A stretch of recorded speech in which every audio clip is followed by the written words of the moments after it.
Ziri satu ezokumacha gonna koralero nkwaniriza nnyo kinana mwenda katonyeza nya radio na basafama wasi zote omulungi haje kumiddeko kaseera kamawulire Gentandise nago gabyabulamu nga galaga nti ekitongole kya Jinja AIDS Information Center nga kiri wamu ne Jinja District bigamba nti okunoonyereza kulaga nti ekirwadde kya mukenenya kyeyongedde nnyo okwegereza mu bavubuka wakati w'emyaka 14 ku myaka 24 egy'obukulu mu district ey'omu Jinja. Dr. Sherifi Chakrabotsi ye manager wa Jinja AIDS Information Center nga ayogerako eri bekikwatako mu district ey'omu Jinja wali ku Jinja Council Hall ategeezezza nti abasinga okwettanira okukeberebwa siriimu n'okufuna okubudaabuda okw'enjawulo ku kirwadde kya siriimu ku kitongole kino ekya AIDS Information Center bali mu myaka 14 egy'obukulu. Here we see in Busoga region, especially we see that there is a high increase and risk of young girls who are tending to become pregnant. So we are targeting the teenage pregnancies, why it's happening, and how we can get solutions to reach out to the families so that they can send their kids or the girls. It can have an impact if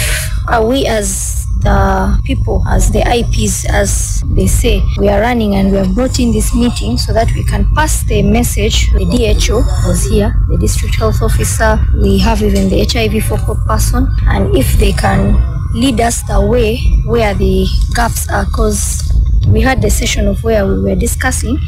Atukibwako ku nsonga za siriimu mu disitulikiti ey'omu Jinja ye Esther Nagoyo agamba nti waliwo bwetaavu obw'enkola empya mu masomero ag'enjawulo okusobola okukendeeza ku bafuna ekirwadde kino. Dala mu baana abawala n'abakyala adolescent girls and young women. Eralero mubaire mu akensuso nti tuli kukolagana ne education plus ne IBRAF mu kuranis okubona nti abaana abawala basigala mu masomero n'okubaziyiza mu kugemebwa akawuka kubanga kizibulibwa nti mu bantu abali kugemebwa ng'akawuka abaana babuwala ate abali mu myaka okuva mu 15 kwa 24 kyabantu kya mugaso eno ntisinga tuba tukoze nitulekeza omwana ono omuwala n'asigala mu imero kiba kitegeeza nti tusobola n'okendeeza chances de okufuna akawuka kubanga omuntu asigaire ino mu isomero statistics ziraga nti alina chance ey'okuba nti alwana akawuka ka HIV kaziyiza.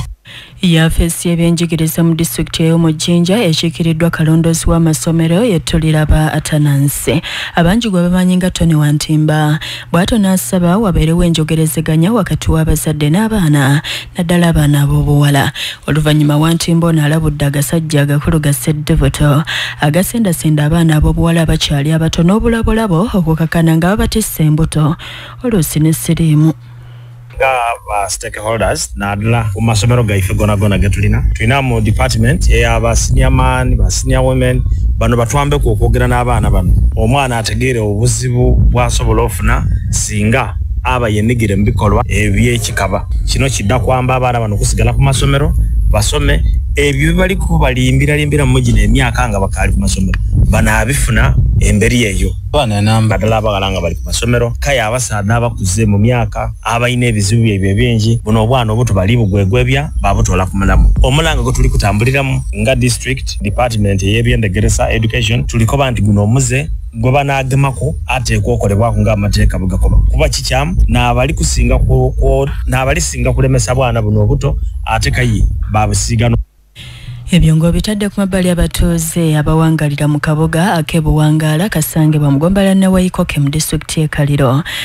gebakomba era basuze ku tebooke oluvannyuma lw'abantu abatannaba kutegeerekeka okulumba ekyalo kyabwe ne batandika obubbi obw'enkukunala era nga bangi nnyo be banyaze ng'otaddeko n'essako eterekebwamu ensimbi z'abantu. Tuusa amaloboozi ng'abantu balutoveerako ntono. Baibira obwire buno bwona ibire kibanda baibira munesako baibira mu ne mobile money n'amaduuka gananyere kamatanu bakiti mutusunira polisi tubeko mukwe kuuma okukolaki okusinga kwawo. Ndi Mutebi Adamu niswabe buhangala abamo ku bantu baibire batwika kimo ku maduuka bamenyera maduuka baire neiduuka nga liri mu Centenary Bank baire nga ku mobile money baibire bibanda baiba sako ya isu ogumeji yatuleteire hane buhangala so ndi baliko Emmanuel Women chairperson wa Kaliro Naikoko Integrated Farmers Sacco sunekikanga bobwire kwabiro kucyanga bamenyere office je Sacco ne Buwangala n'amaduka agasoba omumatanu n'ebintu byo bakungutire nabyo ebintu kyo kusaba eri government yo kutusonera ku buyambi ngobwa police omu kitundu kino kuba Buwangala